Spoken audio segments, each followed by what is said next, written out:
Le temps des vacances est arrivé. Notre jeune ami Tom Sawyer est parti avec sa tante Polly à bord d'un bateau qui descend le Mississippi. Mais avant de partir, il a promis à son camarade Huck d'entreprendre avec lui à la rentrée de nouvelles aventures. Tom parti, il ne reste plus à Huck qu'un seul ami, Jim, l'esclave noir de la veuve Douglas. Mais Huck devra quitter malgré lui la riche maison de sa bienfaitrice. Il voit en effet surgir son père, toujours le même coquin doublé d'un ivrogne notoire, qui l'enlève et l'oblige à vivre avec lui dans une cabane misérable. Il l'emmène parfois et le fait assister à ses filouteries. Huck ne serait pas trop malheureux, mais les crises d'alcoolisme de son père l'épouvantent.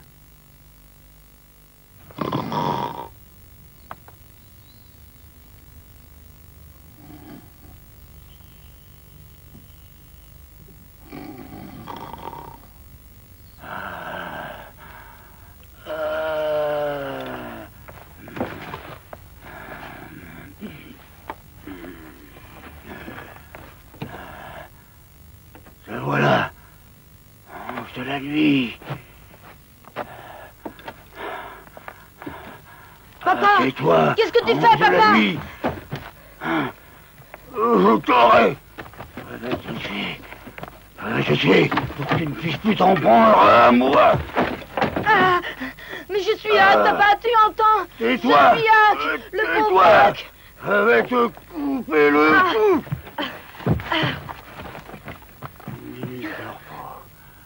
Je t'aurai. Tu ne peux rien pour attendre.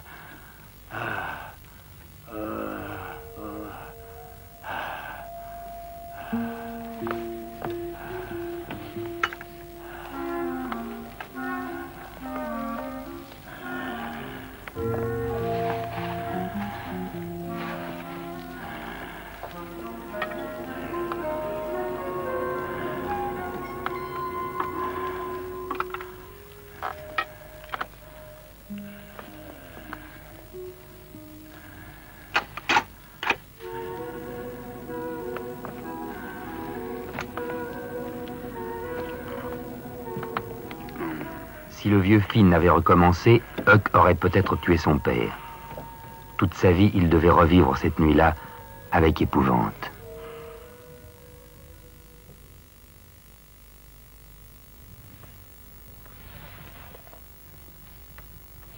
Hé, réveille-toi.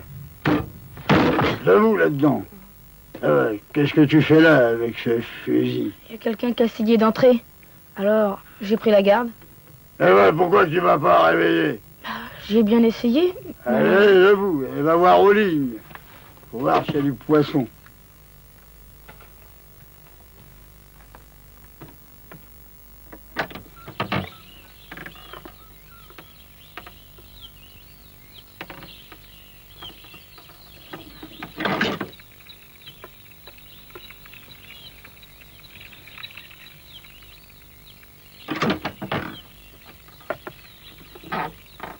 Hé, je refilais, je reviens tout de suite.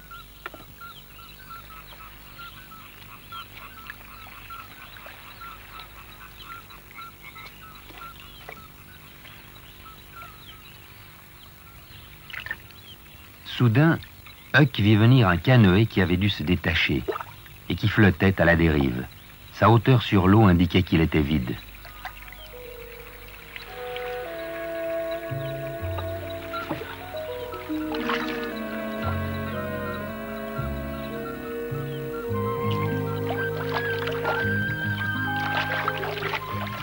Il s'amenait à propos, ce canoë.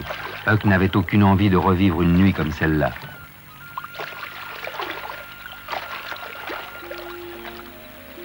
Eh bien, bravo, fiston. Ça, c'est ce que j'appelle une bonne prise.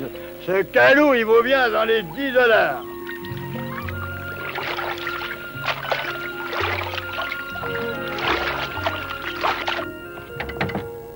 Après ça, le vieux Finn, méfiant, l'enferma de nouveau dans la cabane et partit se saouler, comme à son habitude.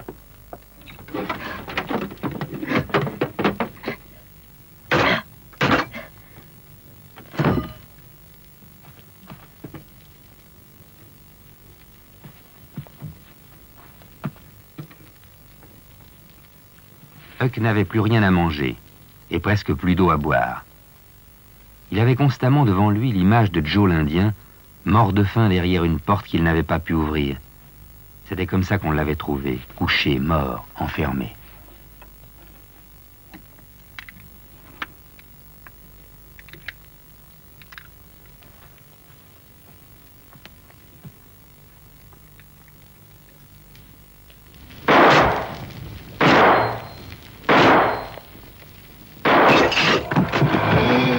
Il y avait près de la cheminée un bidon de pétrole dont on ne se servait jamais et que le vieux avait chapardé un jour, comme ça en passant.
Cette fois-ci, il réussit à s'échapper et décida d'aller dans l'île Jackson. C'était exactement ce qu'il fallait à Huck. Y étant déjà venu avec Tom, il la connaissait bien. Personne n'y mettait les pieds. La nuit, il pourrait retourner au village en canoë pour y chercher des choses dont il avait besoin.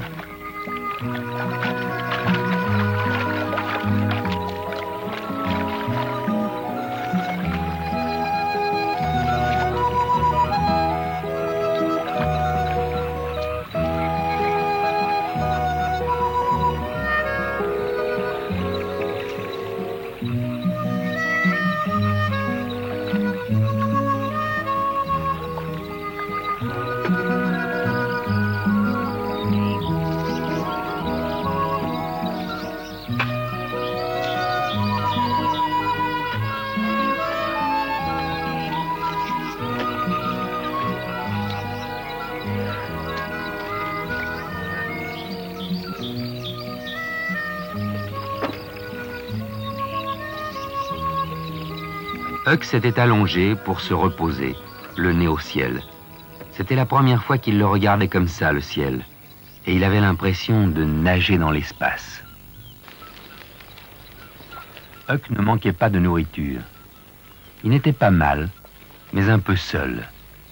Son unique compagnon était un hérisson.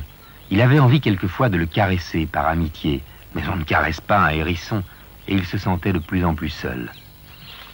Un beau jour, il se dit que ce ne serait pas une mauvaise idée que d'aller explorer l'île.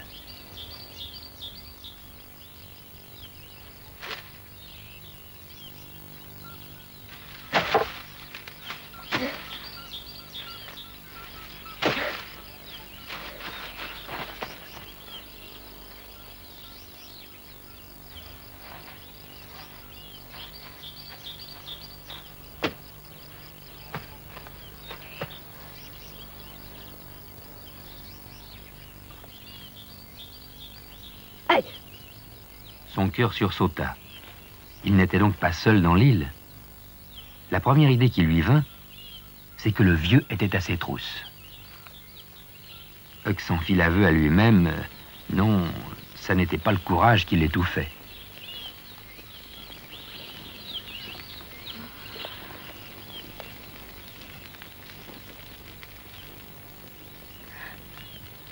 Bonjour, Jim. Ne me fais pas mal, je t'en prie. Je n'ai jamais rien fait contre les fantômes. J'ai toujours été bon avec les morts.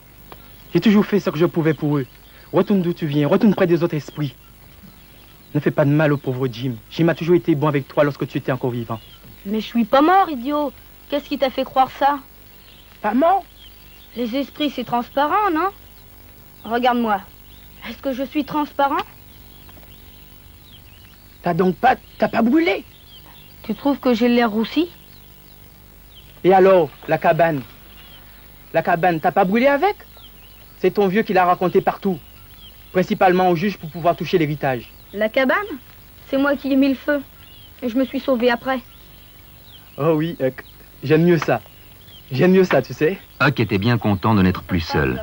Avec Jim, au moins, il pouvait échanger les propos, tandis qu'avec un hérisson, il était forcément réduit au monologue. Jim s'était sauvé de chez la veuve, celle-ci l'ayant menacé de le vendre à la Nouvelle-Orléans. Jim s'amusait d'un rien. Il riait de tout. Et tous les deux, ils prirent du bon temps. Ouais. Alors j'ai décidé de m'échapper. Seulement, il fallait pouvoir franchir le fleuve. Tu comprends? Alors il m'est venu une idée. J'ai réuni des bois flottés, je les ai assemblés. Je me suis construit un radeau que je compléterai avec une cabine pour m'abriter, pour dormir, pour me cacher s'il le fallait. Il n'est pas tout à fait terminé, mais tu m'aideras.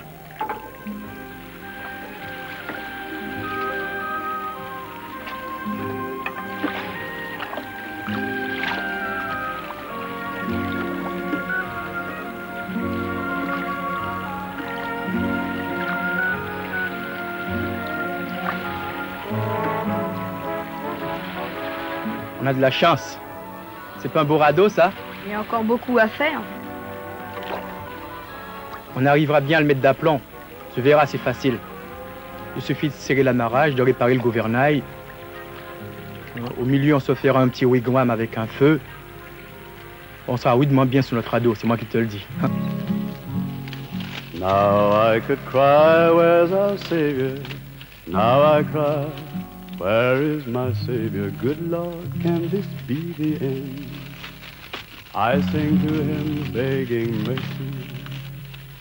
Hallelujah to my Lord, forevermore I shall believe you'll free us one day. The slave shall be free from bounds. He'll help me till then, I know we'll overcome our sins. Oh, hallelujah to my Lord, well, hallelujah forevermore. I know one day you'll free us. Oh, hallelujah, my Lord, oh, my Father. Take care of me always and spare us. Now until the judgment day, we'll have faith in the Lord's helping hand. And one day we shall find the promised land. Now I could cry, where's our Savior? Absolument qu'on le retrouve, ce noir. Il y a $300 à gagner. Non, tant que ça? C'est la prime offerte à qui le ramènera. Tu penses que ça vaut le coup? Pour moi, il n'a pas dû aller se cacher dans l'île. C'est bien trop près du village. Alors, où tu veux le chercher? Oh, je sais pas. Par ici, c'est plein de roseaux. C'est un bon endroit pour se planquer. Oui, oh, bah, autant chercher une aiguille dans une botte de foin. Ouais. Pauvre Huck. La terre lui manqua sous les pieds. Il avait reconnu la voix de Lem Hackett. Esclave échappé, Jim était devenu un hors-la-loi. Et la veuve avait promis une récompense à ceux qui le retrouveraient. En aidant Jim, il devenait son complice. Il commençait à sentir la gravité de la situation. On était traqué de partout. D'un côté le vieux, de l'autre la veuve. Il fallait tout de même prendre une décision. Non, il ne pouvait pas abandonner Jim. Il fallait qu'il l'aide à gagner les États libres où l'esclavage était aboli. Si Tom était là, il aurait sûrement trouvé le moyen de faire évader Jim. Une idée lui traversait l'esprit. Le Paul Jones revenait de Keokuk. Et qui sait, peut-être que Tom se trouvait à bord. Huck décida d'aller voir si Tom était de retour.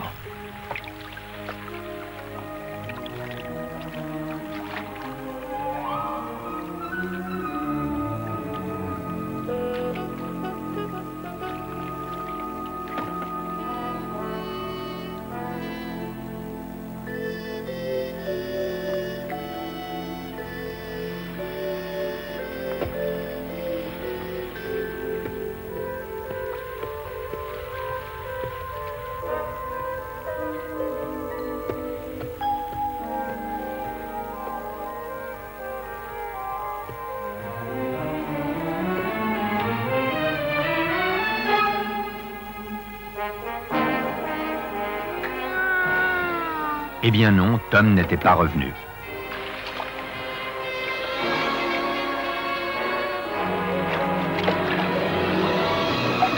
Ce bruit de rame lui coupait la respiration. L'argent offert par la veuve Douglas attirait les chasseurs d'esclaves des villages environnants, ce qui avait du bon car ils ne connaissaient pas Huck. La seule chose qui les intéressait était la capture de l'esclave noir évadé. Et voilà que cet imbécile de Jim avait allumé un feu pour retrouver son chemin dans le brouillard. Qu'est-ce que c'est que ce feu là-bas? Tu en viens? Je te demande si tu en viens. Il veut pas répondre. Oui, monsieur. Avec qui étais-tu? Avec des blancs ou avec un noir? Des blancs?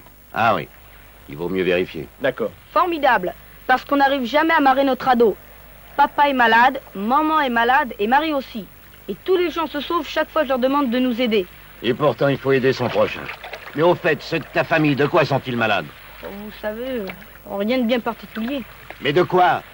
Allons, dis la vérité, sinon ça va aller mal pour toi. Moi, je veux bien la dire, la vérité, monsieur. Mais chaque fois que je la dis, tous les gens se sauvent. C'est ça, demi-tour, John. Ils ont la petite vérole et tu sais très bien qu'ils l'ont. Et toi, vaurien, tu veux nous la passer. Mais que voulez-vous que je fasse? J'ai toujours dit la vérité et tous les gens se sauvent. Alors? Écoute, c'est pas qu'on n'ait pas de cœur. Mais la petite vérole, tu comprends, on ne tient pas à l'attraper.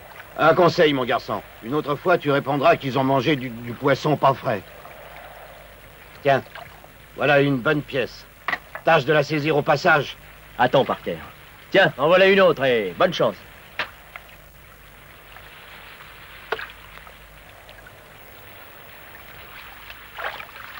Huck se sentait malheureux. Il se demandait s'il avait agi suivant sa conscience. Oui, mais 40 $, ça ferait 20 $ chacun. Et ça pourrait aider Jim dans son évasion. Bonne affaire, après tout. Et Huck décida de ne plus se casser la tête et d'agir dorénavant selon les circonstances du moment. Ils décidèrent de partir sans perdre de temps, avant que l'autre chasseur d'esclaves ne puisse trouver Jim.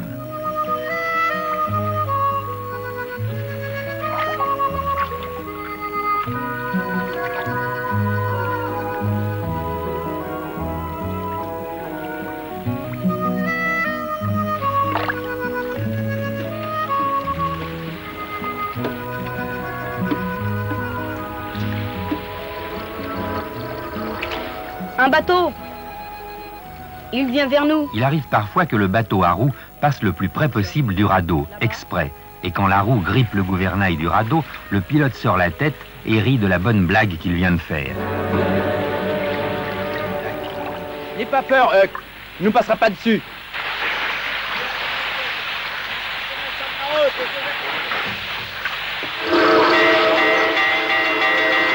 Hé, Huck, vite, à l'eau.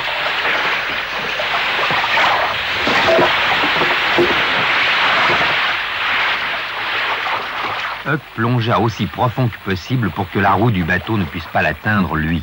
Jim! Jim! Jim! Jim! Huck, Huck, je suis là. Ils sont partis? Leur blague une fois faite, ils sont repartis très vite. Ça devait être un bateau courrier qui n'avait pas de temps à perdre. Le radeau en avait pris un fameux coup, mais eux, ils étaient sains et saufs, et ils se retrouvèrent dans l'île Jackson. Il y avait sûrement une tempête en amont, car le niveau du fleuve montait. L'île, par endroits, était même inondée. Parfois, le courant apportait des choses imprévues. Regarde, C'est quoi ça? une maison, une vraie, en bois. C'est l'inondation qui l'a emporté. On y va? Oui.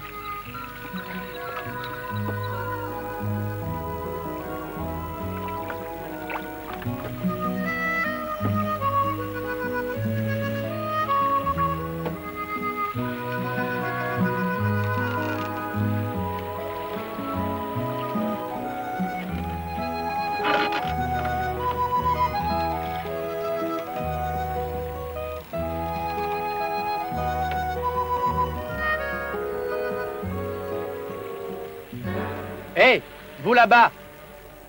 Hé, vous m'entendez? C'est pas qu'il dort. Il est mort. Reste, je vais aller voir.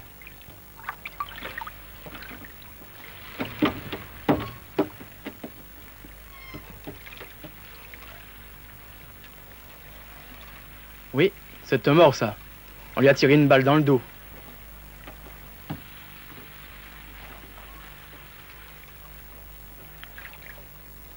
À mon avis, il y a 2 ou 3 jours qu'il est mort. Entre eux. Mais ne regarde pas son visage. C'est pas joli à voir. De toute façon, ça me dit rien de regarder des morts. Même s'ils sont beaux.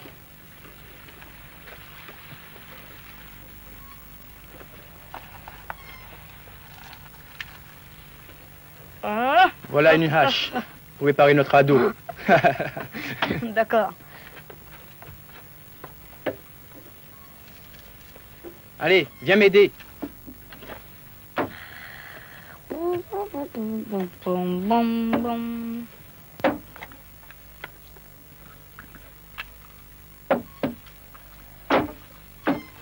Ils trouvèrent là pas mal de choses utilisables. Une vieille lanterne, un coutelas sans manche, un superbe couteau barlow tout neuf, un tas de chandelles, un chandelier de fer, une gourde, une hache et des clous. Le lendemain matin, ils amenèrent leur ado dans la crique.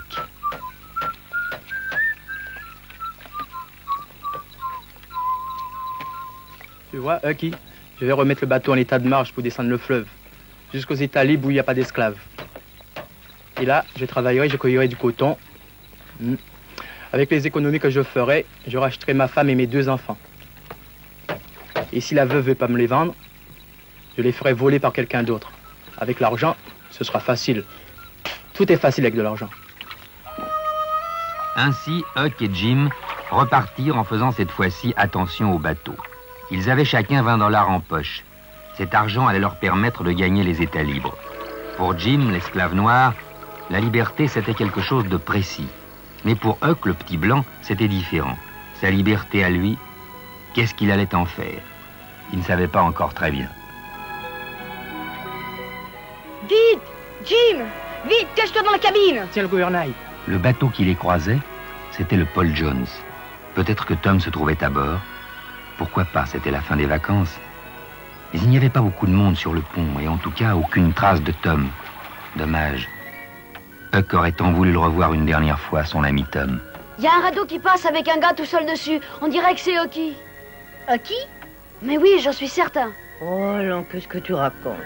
C'est peut-être son fantôme que tu vois là, mais tu sais parfaitement qu'il est mort dans l'incendie de sa maison et qu'il a disparu Dieu sait où.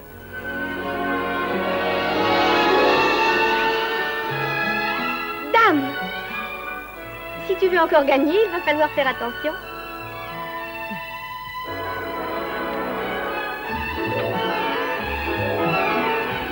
Ainsi se termine l'histoire du petit Tom et du petit Huck. Leur enfance s'achève et le destin les sépare.